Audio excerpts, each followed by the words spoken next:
मध्य प्रदेश में Jabalpur Rewa intercity express के अंदर उस वक्त हड़कंप मच गया जब असामाजिक तत्वों ने ट्रेन पर पथराव कर दिया। इस हादसे में ट्रेन के अंदर बैठे यात्री बाल बाल बच गए। पत्थरबाजी के बाद जो हालात दिखे उसे एक महिला ने अपने मोबाइल में कैद कर लिया, जो अब वायरल है।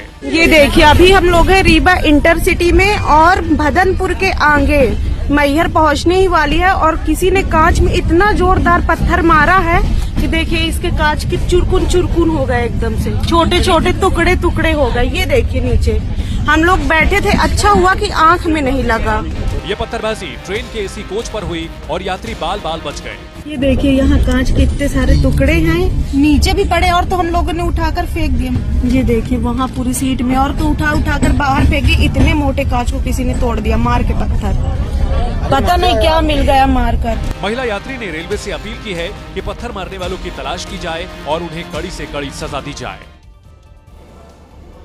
सोनमर्ग से सड़क हादसे का एक ऐसा वीडियो सामने आया है जो दिखने में तो खौफनाक है ही, लेकिन इस हादसे में कोई नुकसान नहीं हुआ। यहां सड़क पर चल रही एक कार बेकाबू हुई और पहाड़ वाली सड़क से नीचे गिर गई। कई फुट नीचे गिरने के बाद कार पलट भी गई, लेकिन दोबारा पहियों पर आकर खड़ी हो गई। हैरानी की बात यह रही कि कार में सवार दोनों लोग कुछ ही सेकंड में बाहर निकल आए और उन्हें खरोच तक नहीं आई। हादसा होते ही आसपास के लोग दौड़ते हुए कार के पास आए, लेकिन जब उन्होंने कार से बाहर निकले लोगों को देखा तो वो भी दंग रह गए। यह पूरी घटना एक होटल के बाहर लगे सीसीटीवी कैमरे में रिकॉर्ड हुई है।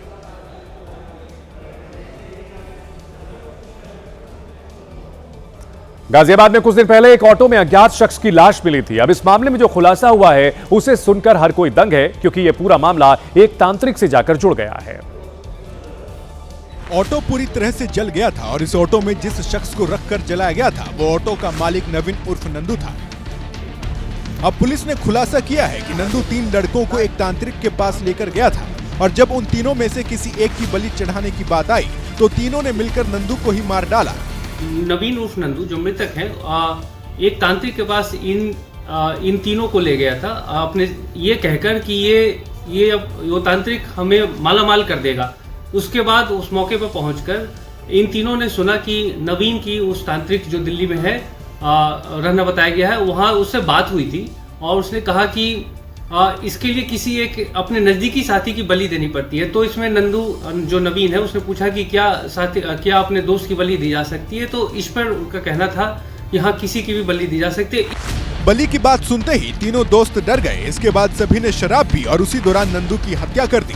सागर के कमरे में इन तीनों ने शराब पी सागर के कमरे में और उसके बाद इनकी आपस में लड़ाई हुई, जिसके उपरांत तीनों ने मिलकर नवीन उर्फ नंदू को वहां कमरे में पड़े हुए सिलेंडर से पीठ तथा सिर पर वार करके उसे मार दिया। पुलिस ने इस मामले में पवन और सागर को गिरफ्तार कर लिया है, जबकि इनका तीसरा साथी नसीम फरार है।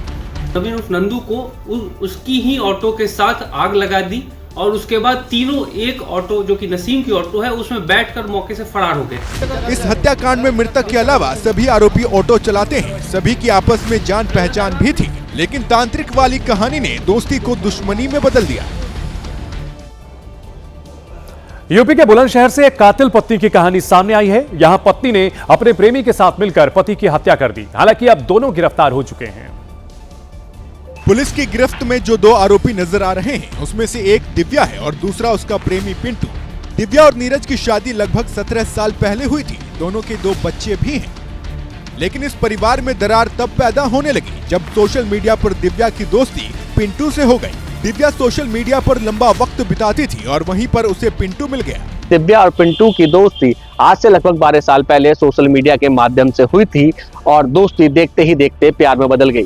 नीरज शराब पीने का आदी था और नीरज लगातार अपनी पत्नी दिव्या और पिंटू के बीच चल रहे अवैध प्रेम संबंधों का विरोध कर रहा था, जिसको लेकर दिव्या ने पूरी साजिश रची और अपने प्रेमी पिंटू से अपने पति नीरज की हत्या करा दी।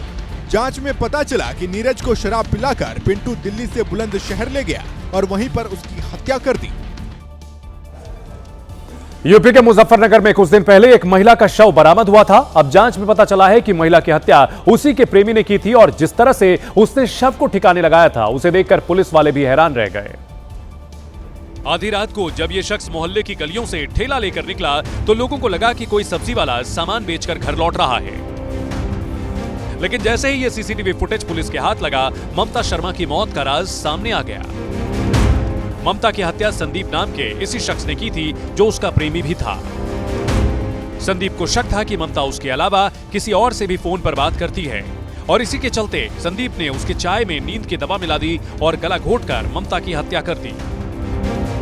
हत्या के बाद संदीप ने ममता के मुंह पर टेप लगा दिया ताकि उसके जिंदा बचने की गुंजाइश खत्म हो जाए। इसके बाद संदीप ममता के शव को ठेले पर लेकर निकला और नदी के किनारे फेंक दिया। कानपुर में एक शख्स ने पहले गला दबाकर अपनी पत्नी की हत्या की और फिर खुद थाने जाकर सरेंडर भी कर दिया। इस पति ने पुलिस वालों को हत्या की पूरी कहानी भी सुनाई है। सचिन और श्वेता ने 4 महीने पहले ही लव मैरिज की थी। सचिन ऑटो चलाता था, लेकिन जब पत्नी के चरित्र पर शक हुआ तो उसका खुलासा करने के लिए एक प्लान बनाया। मैंने कहा मैं आज रात में नहीं आऊंगा, तो उसने बोला ठीक है, मैं आज दिन में नहीं सोई हूँ, मैं आज जल्दी सो जाऊंगी। मैंने कहा ठीक है। हमारी 9 बजे बात हुई। श्वेता को लगा कि अब रात को सचिन घर नहीं आएगा, लेकिन जब रात करीब 12 बजे सचिन अचानक घर पहुंचा तो वहां का नजारा देखकर उसके होश उड़ गए। घर गया अपना कमरा देख, उस रूम का लड़का मेरे कमरे में बैठा था और मेरी बीवी उस रूम में बीच में लेटी, अगल बगल 2 लड़के। मैंने जैसे ही फोन मिलाया तो निकाला वीडियो बनाने के लिए, तो मुझे धक्का मार दिया। सचिन ये कहानी महाराजपुर थाने में जाकर पुलिस वालों को सुना रहा था। उसने इस कहानी का अगला हिस्सा भी बताया और ये भी बताया कि कैसे श्वेता ने उसका दिल तोड़ दिया। मेरी बीवी क्या कहती है, इसको मारो नहीं तो बवाल हो जाएगा ज्यादा। मैंने कहा यार तू तो इस तरह कर, मैं तेरे लिए घर परिवार सब छोड़ दिया, ऑटो चलाता हूँ सर, किसी तरह पेट पालता था, अपने लिए जैकेट नहीं लेता था इतनी ठंडी में, उसके लिए जैकेट लिवाई थी। सचिन और श्वेता किराए के कमरे में रहते थे, लेकिन जब उसने श्वेता की बदली हुई जुबान सुनी तो आग बबूला हो गया। क्या कर रही है कि उनको तो मैं छुटवा लूंगी, लेकिन तुझको मैं फंसाऊंगी अब सुबह। अगर तू चाहता है तो यहीं पर मार मुझको, चाहे जो कर डाल, लेकिन मैं अगर तू उनको फंसाएगा तो मैं तुझको फंसाऊंगी, लेकिन उनके साथ मैं रहूंगी जाके। इसी आक्रोश मैंने सर गर्दन दबा दी, ज्यादा हो गया, मर गई। पत्नी की हत्या के बाद सचिन भटकता रहा और आखिर में पुलिस के पास पहुंच गया। घंटा घर गया, बैठा रहा, पूरे 2-3 घंटे बैठा रहा, 4 घंटे। इसके बाद जब मैंने सोचा सर न उसका, जब उसके घर वालों ने भगा दिया, हमारे घर वालों ने भगा दिया, मैं ही तो हूँ उसका, मैं वापिस आके रहेगा आपके पास। मैंने कहा मैं पेश ही हो जाता हूँ। सचिन और श्वेता ने घर वालों की मर्जी के खिलाफ शादी की थी, लेकिन इस लव मैरिज का अब खौफनाक अंत हो गया है। इस वक्त की एक बड़ी खबर आ रही है। इंडिगो पर डीजीसीए ने बड़ी कार्रवाई की है। इंडिगो पर 22 करोड़ 20 लाख रुपए का जुर्माना लगाया गया है। साथ ही साथ 50 करोड़ रुपए की बैंक गारंटी का भी आदेश दिया गया है। इंडिगो के सीईओ और सीओओ को भी चेतावनी दी गई है। 3 से 5 दिसंबर के बीच 2507 उड़ानें रद्द हुई थी। बड़े पैमाने पर उड़ानें रद्द होने पर एक्शन लिया गया। फ्लाइट रद्द और लेट होने से लाखों यात्री परेशान हुए थे। सरकारी जांच में गंभीर खामियां पाई गई थी। रोस्टर के नियम बदले गए थे और इसकी वजह से भारी अनियमितताएं हुई थी और इंडिगो की फ्लाइट्स कैंसिल होने से लाखों यात्रियों को परेशानी का सामना करना पड़ा था। जयपुर से बाइक चोरों की करतूत का वीडियो आया है, जहां के पौष इलाके सिविल लाइंस में बेखौफ चोरों ने बेहद आराम से बाइक चोरी कर ली और फिर वहां से फरार हो गए। उधर एक बाइक बाहर सड़क पर खड़ी हुई, इधर से 2 लोग पैदल आए। प्लानिंग के तहत एक निगरानी करता हुआ आगे बढ़ गया तो दूसरा बाइक पार्किंग की तरफ मुड़ गया। उसने तेजी से लॉक तोड़ा। जैसे ही लॉक टूटा, बाइक पर बैठे 2 चोर वहां से निकल गए। इसके बाद तीसरे चोर ने आराम से बाइक स्टार्ट की और वो भी फरार हो गया। सब कुछ 2 मिनट में हो गया। जिस इलाके में यह घटना घटी वहां राज्य के बड़े बड़े मंत्री और अधिकारी रहते हैं, लेकिन ये चोरों की भी पसंदीदा जगह बनी हुई है। बिहार के सोनपुर में जालिम पति का खौफनाक कांड देखने को मिला। यहां एक पति ने अपनी पत्नी की हत्या कर दी और फिर उसके शव को उसके मायके के दरवाजे पर ले जाकर फेंक दिया। घर वालों ने बेटी का शव घर के बाहर पड़ा देखा तो कोहराम मच गया। बेटी का शव घर के बाहर पड़ा देख परिवार वाले बिलख बिलख कर रोने लगे। सीसीटीवी वीडियो चेक किया गया तो कुछ लोग स्कॉर्पियो से शव लेकर दरवाजे के सामने फेंकते दिखे। परिजनों ने आरोप लगाया कि ससुराल वालों ने बेटी की हत्या की है। विवाहिता के पिता का आरोप है कि दामाद का किसी और महिला के साथ प्रेम प्रसंग चल रहा था, जिसके चलते उनकी बेटी की हत्या कर दी गई। मेरे घर के बगल में एक वो औरत है, उसी से इनका अथी है, हमारे दामाद हुए, उन्हीं से उनको कुछ टच है। परिजनों का कहना है कि ससुराल वालों ने अपनी बेटी को गला दबाकर मारा और फिर शव फेंक कर चले गए। फिलहाल पुलिस परिजनों की तहरीर पर जांच में जुटी हुई है। ग्रेटर नोएडा में तेज रफ्तार और कोहरे के चलते कम विजिबिलिटी ने एक सॉफ्टवेयर इंजीनियर की जान ले ली। दरअसल तेज रफ्तार और कोहरे के चलते कार अनियंत्रित होकर निर्माणाधीन मॉल के बेसमेंट में जा गिरी। हादसा सेक्टर 150 में हुआ। बताया जा रहा है कि रात के वक्त रास्ते पर कोहरा काफी ज्यादा था और कार की स्पीड काफी तेज थी। ऐसे में मोड़ का पता ही नहीं चला और कार नाले की बाउंड्री तोड़कर निर्माणाधीन मॉल के बेसमेंट में जा गिरी, जहां पानी भरा हुआ था, जिसकी वजह से कार चला रहे युवक युवराज को बाहर निकलने का मौका ही नहीं मिला। जब तक एनडीआरएफ को हादसे की सूचना मिली और टीम ने मौके पर जाकर युवक को बाहर निकाला, तब तक उसकी सांसों की डोर टूट चुकी थी। अरुणाचल प्रदेश के तवांग में उस समय अफरा तफरी मच गई जब जमी हुई सेला झील में केरल के 2 पर्यटक डूब गए। इनमें से एक पर्यटक के शव को बरामद कर लिया गया, जबकि दूसरे की तलाश जारी रही। बर्फ से ढकी झील और पर्यटकों की मस्ती उस समय खौफनाक हादसे में बदल गई, जब पैर फिसलने की वजह से 2 पर्यटक डूबने लगे।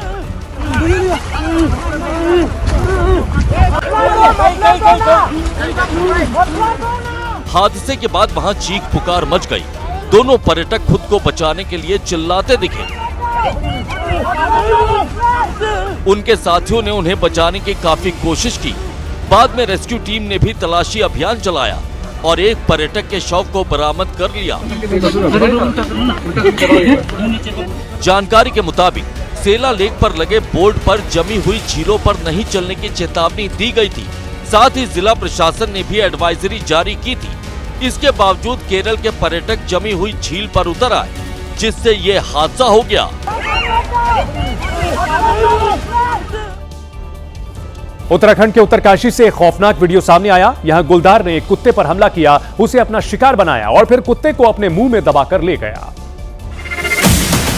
ये वीडियो माय डांडा स्थित आईटीबीपी गेट के पास का है। गुलदार दबे पांव आकर कुत्ते पर अटैक करता है।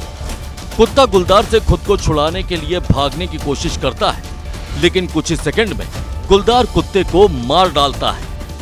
कुत्ते की मौत होते ही गुलदार उसे मुंह में दबाकर भागने लगता है। गुलदार कुत्ते को करीब 200 मीटर तक रोड पर घसीटते हुए जंगल की ओर भाग जाता है।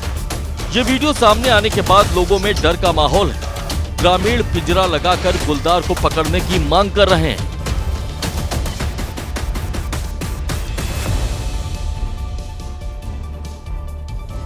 बीएमसी चुनाव में जीत दर्ज करने के बाद बीजेपी में खुशी की लहर है। नतीजों के बाद बीजेपी ने एक बार फिर कांग्रेस पर हमला बोला और कांग्रेस की हार को कामचोरी बताया। महाराष्ट्र में नगर पालिका चुनाव के नतीजे आए तो मुंबई से नागपुर तक बीजेपी दफ्तर में जश्न का नजारा दिखाई दिया। इधर मुंबई में जगह जगह सड़क पर पोस्टर लगाए गए, जिसमें सीएम देवेंद्र फडणवीस को धुरंधर बताया गया। बीएमसी का किला फतह करने के बाद देवेंद्र फडणवीस ने मराठी में सोशल मीडिया पोस्ट किया, जिसमें लिखा, मराठी जीता, मुंबई का जीता, महाराष्ट्र जीता और इन सब के साथ बीजेपी का हिंदुत्व और विकास का एजेंडा भी जीता। इधर दिल्ली से कांग्रेस पर हमले शुरू हो गए। ये वोट चोरी नहीं, ये काम चोरी है। उनकी जो काम चोर होता है ना और काम नहीं करता है, उसका हश्र यही होता है। वोट चोरी नहीं, कांग्रेस की काम चोरी है।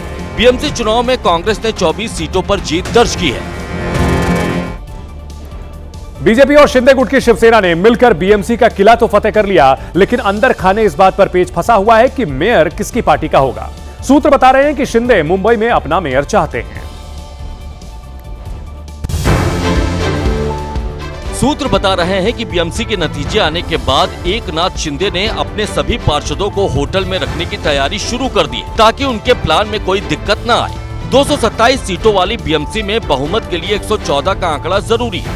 बीजेपी ने 89 सीटों पर जीत दर्ज की है और शिंदे गुट की शिवसेना के 29 पार्षद जीते हैं। इन दोनों दलों के पार्षदों को जोड़ा जाए तो आंकड़ा 118 हो जाता है, जो बहुमत से 4 ज्यादा है। यानी बीजेपी अपने दम पर मेयर नहीं बना सकती और शिंदे इस बार पीछे हटने के मूड में नहीं है। बीएमसी में एकनाथ शिंदे किंग मेकर है और वो चाहते हैं कि बीएमसी का किंग उनकी पार्टी से ही हो। कुल मिलाकर शिंदे दबाव वाली राजनीति करने में लगे हैं, क्योंकि दूसरी तरफ वो पार्टियां भी हैं जो कागजों पर जोड़ तोड़ वाली रणनीति बना रही हैं। बीएमसी में उद्धव गुट की शिवसेना के पास 65 सीट है। एमएनएस ने 6 सीट जीती है। कांग्रेस के पास 24 सीटें हैं, जो कुल मिलाकर 95 हो जाता है। और इसमें अगर शिंदे के 29 पार्षदों को जोड़ दें तो ये आंकड़ा 124 हो जाता है, जो बहुमत से 10 ज्यादा है। हालांकि ये सिर्फ ख्याली पुलाव है, लेकिन राजनीति में कब क्या हो जाए कहा नहीं जा सकता, और इसे ही प्रेशर पॉलिटिक्स कहा जाता है। एकनाथ शिंदे ने जब शिवसेना पर कब्जा किया था और जब वो बीजेपी के साथ गए थे, तब उन्हें बेहद सम्मान के साथ मुख्यमंत्री की कुर्सी पर बिठाया गया। लेकिन विधानसभा चुनाव के बाद तस्वीर बदल गई और फडणवीस फिर से मुख्यमंत्री बन गए। अब एकनाथ शिंदे को लग रहा है कि वक्त ने एक बार फिर से उन्हें बड़ा बनने का मौका दिया है, जिसे वो हाथ से निकलने नहीं देना चाहते। शिंदे जानते हैं कि वो जिसके साथ भी जाएंगे, बीएमसी पर उसी का कब्जा होगा। सूत्र बता रहे हैं कि शिंदे चाहते हैं कि बीजेपी के साथ 2.5 साल वाले फॉर्मूले पर बात बने। 23 जनवरी को बाला साहेब ठाकरे की जन्म शताब्दी है और शिंदे मांग रखेंगे कि उसी दिन उनकी पार्टी का मेयर चुना जाए। सूत्र तो ये भी बता रहे हैं कि शिंदे गुट की शिवसेना और बीजेपी के बीच फोन पर बातचीत भी शुरू हो गई है। मुंबई महानगर पालिका का नेता जो महापौर बैठेगा वो मराठी ही होगा और हिंदू होगा। अभी वो कौन से पार्टी से होगा, क्या होगा, ये दोनों तय करेंगे। इससे पहले बीजेपी की तरफ से मेयर पद पर दावेदारी ठोकी जा चुकी है। कंफर्म कर रहे हैं कि मुंबई का मेयर बीजेपी का होगा। मुंबई का महापौर ये हमारे महायुति का होगा, भारतीय जनता पार्टी का होगा। यानी बीजेपी डंके की चोट पर मेयर बनाने का दावा कर रही है, लेकिन शिंदे गुट वाली शिवसेना बैठकर फैसला लेने की बात कह रही है।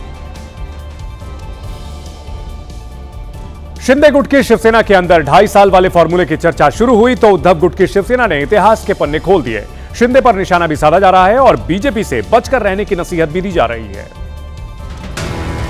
संजय राउत ने सोशल मीडिया पर एक तस्वीर साझा की और लिखा, अगर एकनाथ शिंदे शिवसेना के जयचंद ना बनते तो मुंबई में बीजेपी का मेयर कभी ना बनता।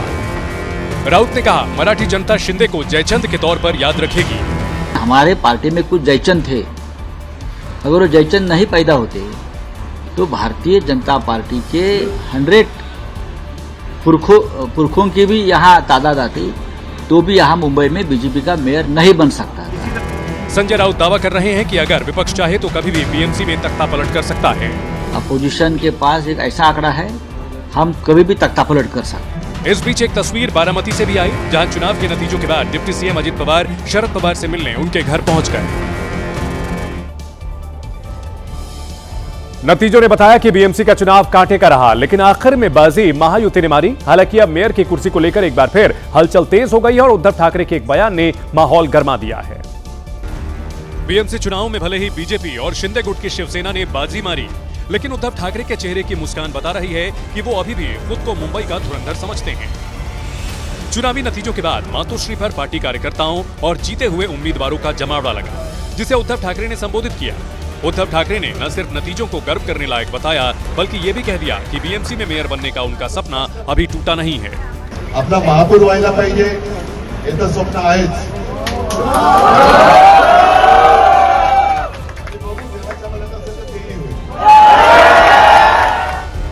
मातोश्री के दरवाजे पर कार्यकर्ताओं को संबोधित करने के बाद उद्धव ठाकरे ने सभी पार्षदों से मुलाकात की। इस दौरान वो भगवा कुर्ता पहने नजर आए। इधर राज ठाकरे ने सोशल मीडिया पर लिखा, अपार धनशक्ति और सत्ता की ताकत के सामने उनकी ये लड़ाई थी और कार्यकर्ताओं ने जिस तरह संघर्ष किया वो तारीफ के काबिल है। महाराष्ट्र नगरपालिका चुनाव में इस बार ओवैसी की पार्टी ने भी विरोधियों को चौंका दिया। कई नगरपालिकाओं में एआईएमआईएम ने अच्छा प्रदर्शन किया और अब ओवैसी ने संदेश दिया है कि उनकी सहमति के बिना कहीं भी गठबंधन न किया जाए।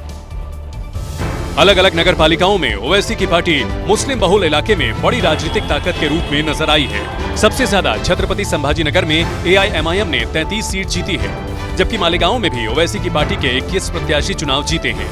इसी तरह नांदेड़ में 14, अमरावती में 12 और धुले में 10 सीटों पर कब्जा किया, जबकि सोलापुर और मुंबई में 8 सीटों पर जीत दर्ज की। मुंबई में तो एआईएमआईएम ने राज ठाकरे की एमएनएस से भी ज्यादा सीटों पर जीत दर्ज की है। इसके बाद ओवैसी ने स्थानीय नेताओं के लिए संदेश जारी किया है। मैं स्ट्रांगली ये बात भी कहना चाहूंगा, जहां जहां एमआईएम के कॉर्पोरेटर्स कामयाब हुए हैं वो पॉलिसी मैटर में कोई डिसीजन ना लें जब तक पार्टी का कोई फैसला नहीं होता। जाहिर है आपसे कंसल्ट किया जाएगा, आपसे बात होगी। पिछली बार जब महाराष्ट्र में नगर पालिका के चुनाव हुए थे तब AIMIM ने 56 सीटों पर जीत दर्ज की थी, लेकिन इस बार यह आंकड़ा 125 तक पहुंच गया है। महाराष्ट्र में नगर निकाय चुनाव के नतीजों के बाद कई इलाकों में जमकर बवाल हुआ। नासिक में भी जश्न मनाने को लेकर दो गुटों के बीच जमकर भिड़ंत हुई, क्योंकि वे गुट आमने सामने आ चुके थे। वार्ड नंबर 13 में यह विवाद तब शुरू हुआ जब कुछ युवक हारे हुए शिवसेना उम्मीदवार गणेश मोरे के घर के सामने पहुंचे और पटाखे फोड़कर जश्न मनाने लगे।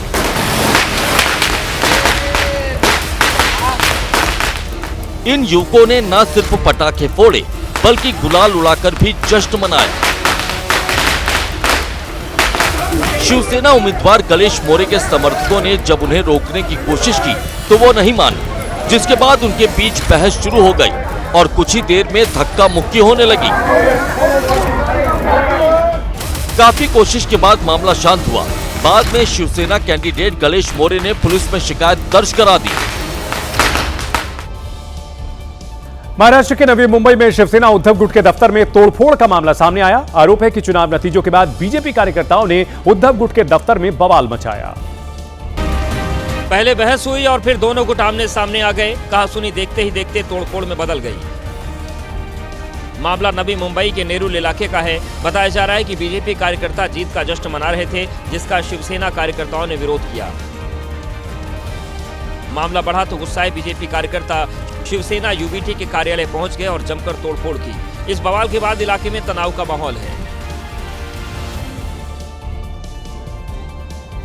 ओडिशा में दो जगह जांच एजेंसियों ने बड़ी छापेमारी की है। भद्रक में पशु तस्करों के रैकेट का भंडाफोड़ करते हुए पुलिस ने 1 करोड़ नकद बरामद किए। वहीं गंजम में ईडी ने करोड़ों रुपए जब्त किए हैं। पैसे इतने जिसे देखकर आंखें खुली की खुली रह जाए। सोना चांदी हीरा मोती, इस ठिकाने से बरामद हर चीज अब जांच के घेरे में है। पशु माफिया के तौर पर पहचान रखने वाले शेख ताजुद्दीन के घर पर पुलिस ने छापा मारा। तलाशी शुरू हुई।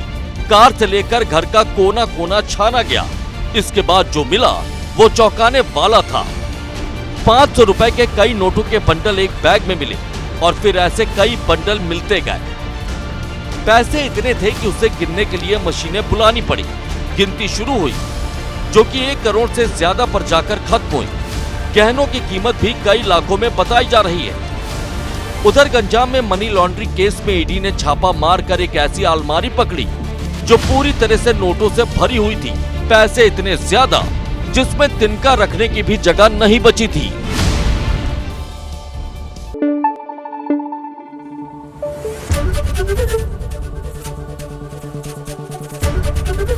ABP न्यूज आपको रखे आगे।